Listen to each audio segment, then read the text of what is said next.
Response to King Yaqub's video, Lunar Sabbath Nuked. Part 5, David and the SHEWBREAD.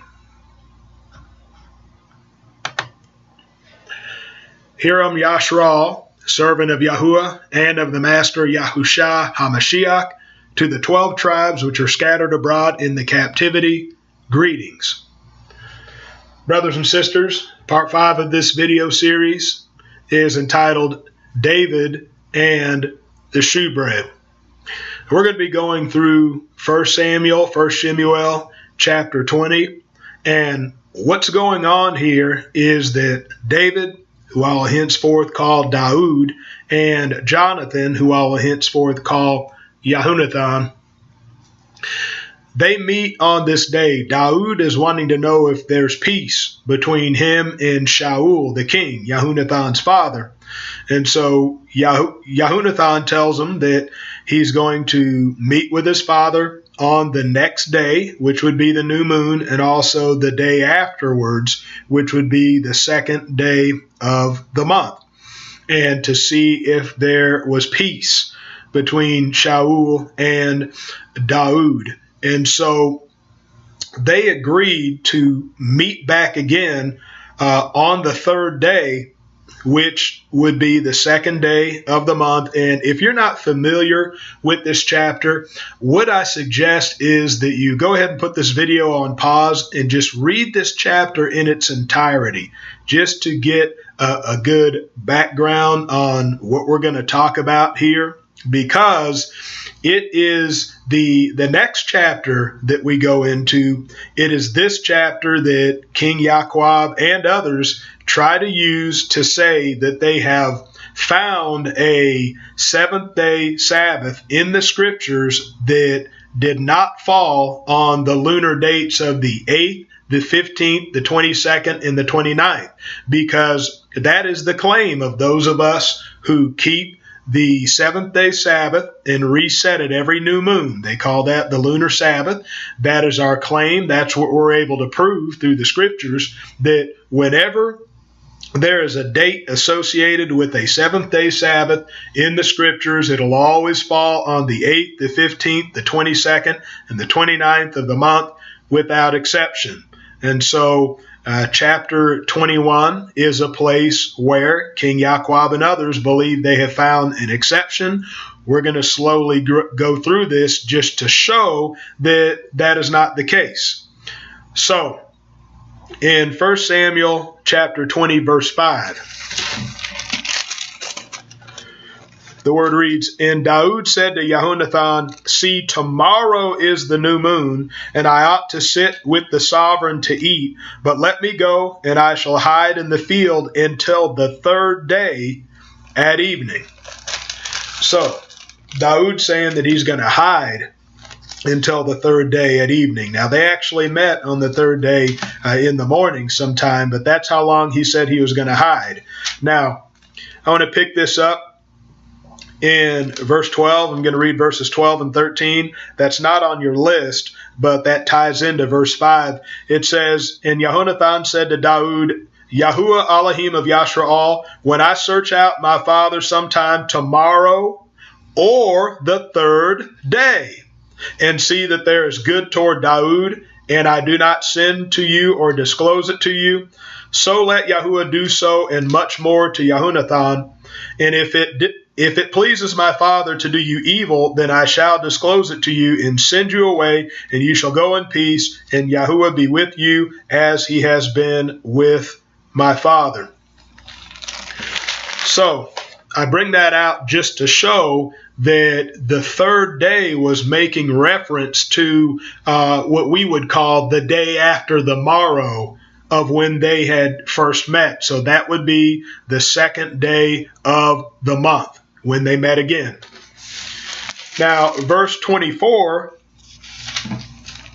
reads, And Daud hid in the field, and when the new moon came, the sovereign sat down by the food to eat, and the sovereign sat on a seat as at other times, on a seat by the wall, with Yahunathan standing and Abner sitting by Shaul's side, but the place of Daud was empty. But Shaul did not speak anything that day, for he thought, it is an accident, He is not clean, for he has not been cleansed.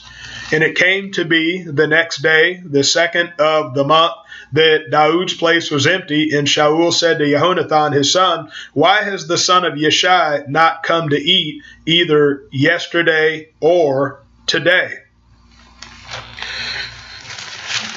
And so what happens afterwards is that Shaul and Jehonathan, they end up falling out over this matter, and Jehonathan leaves in anger. And when we pick up in verse 42, that Jehonathan did meet with Daud on the third day, which would be the second day of the month. And here he is sending him off in peace. In verse 42, it says, And Jehonathan said to Daud, Go in peace, since we have both sworn in the name of Yahuwah, saying, Yahuwah is between you and me, and between your seed and my seed forever. Then he arose and left, and Jehonathan went into the city. So, brothers and sisters, this is where our issue begins, is when verse 42 says, he arose and left. That's all it says. He arose and left. And then we go into chapter 21, where he goes into Nob, the city of the Kohanim, the city of the priests. Now,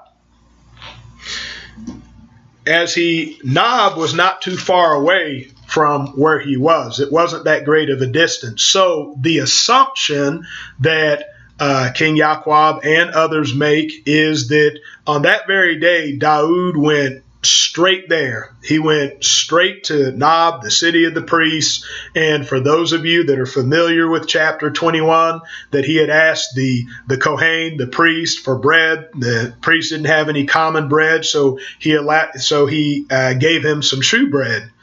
And from Wa'ikra, which is Leviticus chapter 24, and the beginning of that chapter, I don't have the reference down, but it's verses 5 through 8. Leviticus 24, 5 through 8 shows us the law of the shewbread and how that was to be put forth every Shabbat. And so King Yaqub brought that out in his video, and he read that passage of scripture. And so the assumption that was made was that Daud, he got up, he went straight to Nob, and this day was the Shabbat, and he partook of the shewbread on the Shabbat, and that would have had to have been the third day of the month. And so that right there would disprove the lunar Shabbat, because it fell on the third day, didn't fall on the 8th, 15th, 22nd, and the 29th. Well, brothers and sisters, let's go into chapter 21 and let's see what it says, and let's see what it does not say. Now,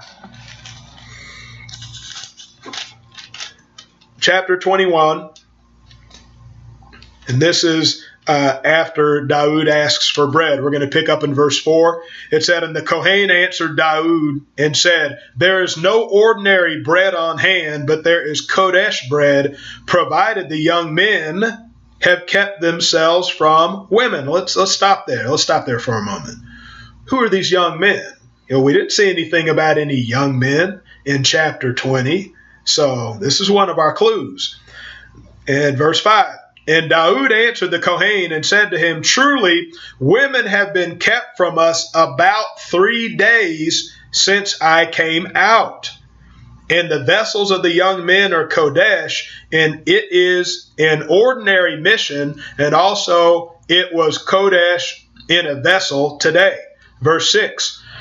Then the Kohen gave him Kodesh bread, for there was no bread there except the shewbread, which had been taken from before Yahuwah in order to put hot bread in on the day it was taken away. So that brings me to my second point, and the 3 days that Daud mentions in chapter 5. In verse 5 here, that, and this is the most important point of this video, there is no clear reference point to this 3 days. Now, some make the assumption is that the 3 days began when Daud first met with Yahunathan, but that's not clear here. And the reason why that's not clear is that even though Nob was not a very great distance from where Daud was before, we don't see any young men with him in chapter 20. Here he has young men with him. And here he's talking about how him and these young men have kept themselves from women about 3 days. He said about 3 days too. So he said about, could have been 4. But he said about 3 days since I came out. It's not clear when they came out. It's a possibility that Daud could have spent some time to go round up these young men and then come to Nob. And so the scriptures do not say that he left Yahunathan and he went straight to Nob. But it just says that once he got there, he has young men with him, and they had kept themselves from women about 3 days since they had come out. And it's not very clear. It's not clear when they came out. And so we can't speculate on that. Now, the third point I want to make is about the shewbread itself. In verse 6, and I'm going to read it again, it said, "And the Kohen gave him Kodesh bread, for there is no bread there except the shewbread, which had been taken from before Yahuwah, in order to put hot bread in on the day it is taken away." So, in the scripture reference concerning the shewbread or the showbread, Leviticus chapter 24, verses 5 through 8, which King Yaqub brought out and read during his video, that the bread was to be, the shewbread was to be put on the table before Yahuwah on the Sabbath day. So the bread that was given to Daud and his men, this was old bread.